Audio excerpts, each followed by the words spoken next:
Pak, ngomong-ngomong itu apa nggak captive Pak? Misalkan Bapak dirikan koperasi dengan anak-anak perusahaan yang langsung berinduk kepada Pertamina.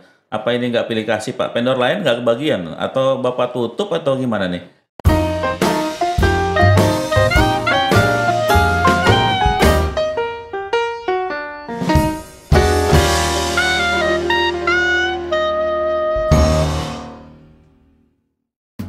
Pemirsa, jumpa lagi kita dengan majalah Peluang dengan rubrikasi Interview News. Kita akan mengenalkan banyak koperasi-koperasi besar di Indonesia yang sesungguhnya tidak banyak orang tahu, dan karena tidak banyak tahu, koperasi dianggap kecil. Nah, karena memang koperasi juga jarang melakukan publikasi.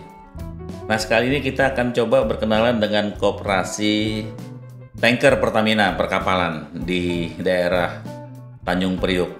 Ini koperasi juga diam-diam aja, tetapi kalau kita mengenal lebih jauh kita akan terkagum-kagum karena inilah koperasi yang mengoperasionalkan jalur bisnisnya melalui 5 Persero yang digarap, sehingga kelima Persero ini menjadi rekanan atau vendor yang sangat handal bagi Pertamina. Kita akan berbincang dengan Ketua Koperasi Tanker Pertamina, Pak Nursatyo Argo. Saya seringan lupa karena ada agronya hutan dan argonya taksi, Pak. Kalau Bapak hutan ya.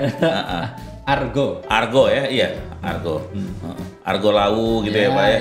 Ini Pak Nursatyo Argo. Beliau inilah yang banyak mengendalikan dan membuat perubahan-perubahan terhadap perkembangan tanker sejak 3 periode Pak ya? Ya. Sejak 2006, sebelumnya ini cuma koperasi konvensional, simpan pinjam, usaha toko, ya sekedarnya, kemudian dengan jasa. Nah, Pak Nur melihat ini tidak bisa begini, harus melakukan sesuatu yang out of the box, sehingga beliau tampil dan membuat perubahan. Kita pengen tahu seperti apa yang telah dilakukan oleh Pak Nursatyo. Selamat pagi Pak. Pagi Pak Irsad. Apa kabar hari ini? Sehat? Baik, sehat, Pak. sehat Pak. Covid tidak membuat berhenti ya Pak ya? Tidak Pak, kita harus tetap jalan Pak. Dibatasi. Karena ya tanggung jawabnya kan kepada anggota ini, jadi kita tetap harus jalan. Pak, koperasi tanker agak berbeda dengan koperasi-koperasi yang lain. Di tengah Covid pun masih lancar Pak, dengan beberapa kegiatan-kegiatan yang karena memang berdekatan dengan induk perusahaan. Gimana ceritanya Pak? Ya sebenarnya kalau jujur Pak, memang kondisi pandemi sekarang ini mempengaruhi semua perusahaan lah, termasuk juga sebenarnya ke koperasi tanker. Hanya memang salah satu yang membuat kami survive saat ini adalah karena di koperasi tanker ini kita mempunyai 4 anak perusahaan dalam bentuk PT, dan sekarang tambah satu lagi masih dalam proses administrasi. Nah, di dalam kegiatan usaha itu kami juga menggandeng mitra-mitra internasional. Artinya koperasi tanker ini menjadi agen dari produk-produk mitra internasional. Sehingga dengan demikian inilah yang menolong kami salah satunya untuk tetap survive di saat pandemi semacam ini. Artinya tankers koperasi termasuk salah satu koperasi, walaupun bukan satu-satunya, yang sudah go public ya Pak sebenarnya dengan usaha-usaha bisnis dengan luar negeri itu Pak. Ya, tapi bukan go public Pak. Tapi ya, kita dalam, sudah quote and quote-nya perkoperasian kita anggap go public lah gitu. Quote and quote Pak. Ya, jadi kami mempunyai banyak kerjasama dengan perusahaan-perusahaan internasional Pak. Ya. Di antaranya apa Pak? Yang sekarang ini sudah berjalan sebenarnya cukup banyak Pak. Jadi antara lain kita menjadi agen dari produk kompresor, shower kompresor. Ini perusahaan dari Jerman. Kemudian juga ada kompresor Spere, itu dari Norway. Kemudian ada pompa Taiko dan Naniwa, itu dari Jepang. Kemudian juga banyak produk yang lain Pak, yang saat ini juga sedang dalam tahap kerjasama dalam proses untuk pengembangan kerjasama dengan koperasi tanker. Di tengah kepedulian banyak orang terhadap koperasi yang dianggap cuma ece-ece, kita dengar tadi dari Pak Nur Satyo, Tankers melakukan bisnis-bisnis yang melintasi dunia, termasuk dengan Saur Jerman, kemudian Jepang dan Singapura.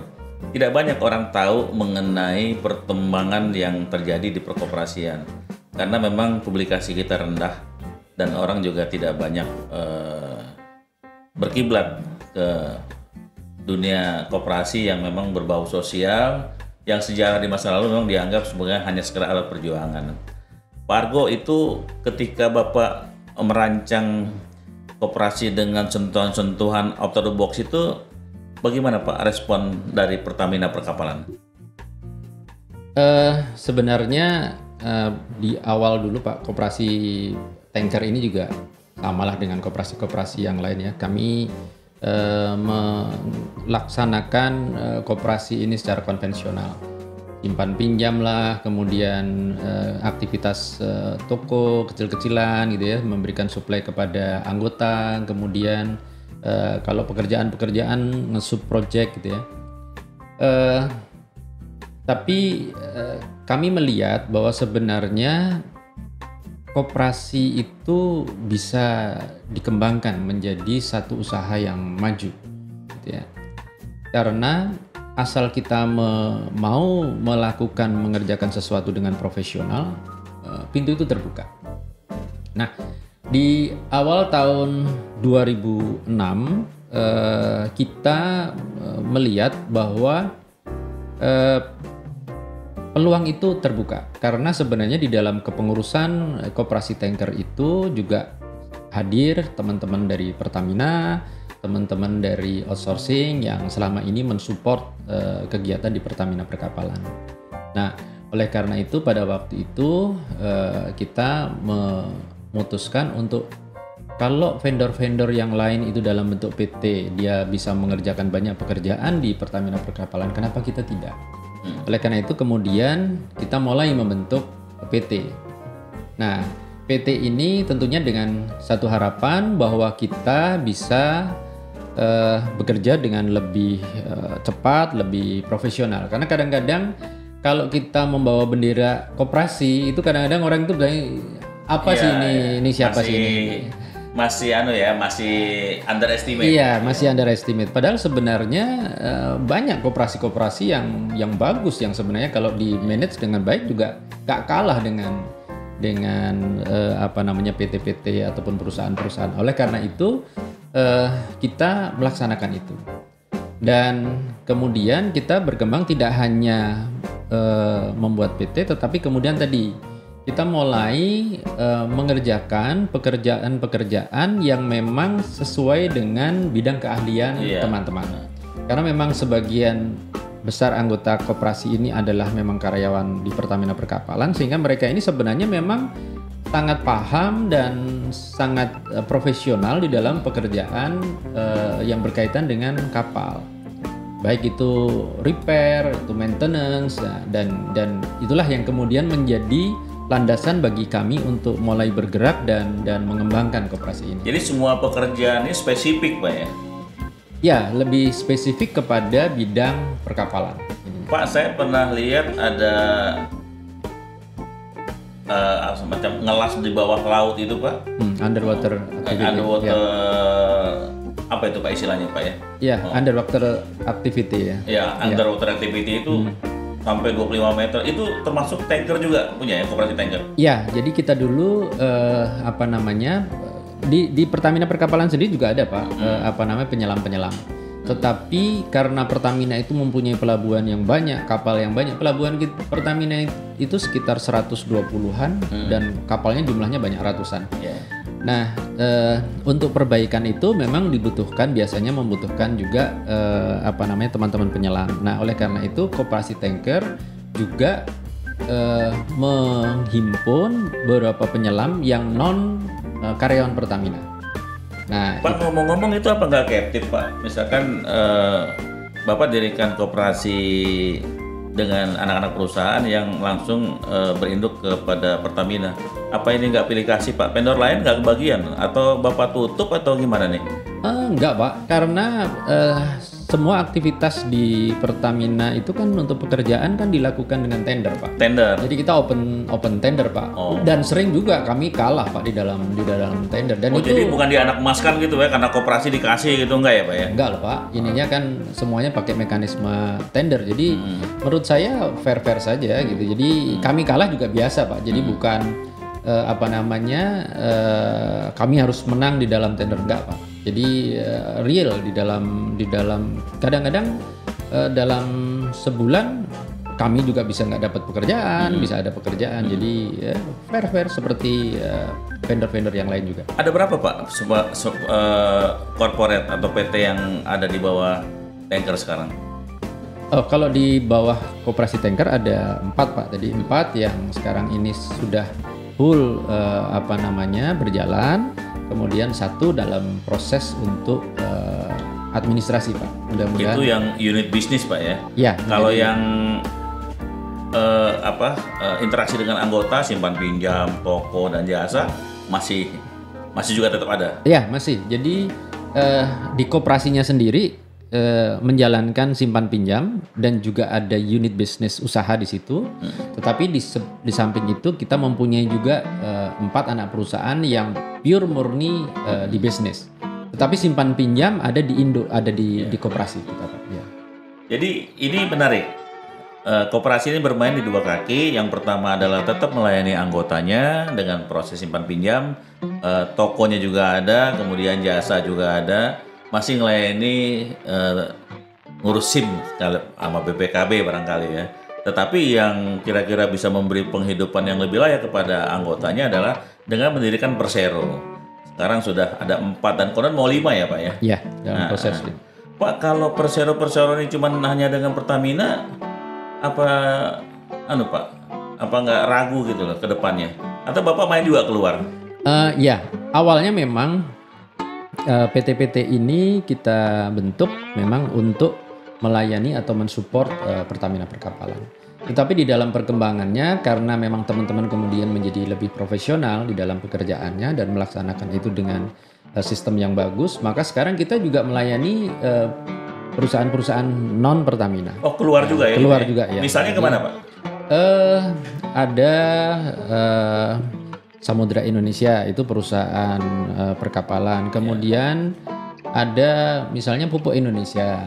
Kemudian juga sebenarnya kita ke beberapa keangkatan laut yang mempunyai kapal juga, kita juga main. Dan sekarang kita juga mulai dengan pekerjaan-pekerjaan pengembangan bisnis yang lain Pak. Tidak hanya yang berbau perkapalan, tetapi juga bisnis-bisnis yang non perkapalan juga mulai kita sentuh di departemen pemerintah Pak. Ya. Saya dengar dengan kepolisian juga ada ya Pak ya? Ada. Ya, kami juga mengerjakan beberapa pekerjaan. Tapi kalau untuk dengan kepolisian yang kami lakukan adalah perbaikan gedung Pak. Ya, itu kami juga lakukan. Wah, menarik sekali Pak perkembangan Tankers yang orang nggak banyak tahu ini. Ini soal publikasi. Saya kira kita akan coba mengenal koperasi. Minum dulu Pak. Ois. Siap Pak. Tadi ngobrol doang. Nah, minumnya nggak, kacangnya belum Pak, ntar ya kita nyusul. Siapa? Nah teman-teman sekalian, demikian kita ngobrol dengan Pak Nursakti Argo. Kita jadi tahu bahwa Koperasi Tanker sekarang adalah koperasi besar dengan 5 unit usahanya berbentuk Persero, dan ini nggak banyak dilakukan oleh koperasi-koperasi lain. Tapi kita akan kenal koperasi-koperasi lainnya dalam waktu dekat. Dan jangan lupa Anda like, komen, share, dan tentunya subscribe untuk acara kami supaya kita terus berkesinambungan. Terima kasih, selamat siang. Selamat siang. Ya memang nggak mudah ya kita bisa mengembangkan sebuah koperasi dengan skala korporasi. Dan karena orang nggak banyak tahu. Nah Pak Argo, ini dalam Anda mengembangkan Tankers dalam 3 periode ini, Anda punya kiat apa? Motivasi Bapak yang Bapak tanamkan kepada anggota maupun karyawan Tanker itu Bapak pakai apa Pak? Iya, pada dasarnya kita kan memang tujuan dari koperasi ini akan ingin memberikan kesejahteraan kepada anggota Pak. Oleh karena itu, saya mengajak teman-teman sekalian di Koperasi Tanker itu untuk ayo kita berbuat yang terbaik, melakukan yang terbaik supaya dengan demikian kita bisa menghasilkan hasil yang baik dan ujung-ujungnya adalah tentunya meningkatkan kesejahteraan bagi anggota. Dan jangan lupa bahwa sekarang ini masa yang sulit, ya. Kita punya banyak persoalan dan terutama ketika masa pandemi ini. Tetapi teman-teman jangan menyerah, masalah selalu ada. Yang terpenting bagi kita adalah bagaimana kita melihat masalah itu, merencanakan jalan keluarnya, kemudian melaksanakannya. Sehingga dengan demikian kita harus yakin kalau kita mengerjakan dengan profesional, maka semua jalan pasti akan terbuka untuk kita. Tetap semangat. Luar biasa Pak Nur. Sukses buat Koperasi Tanker. Terima kasih Pak.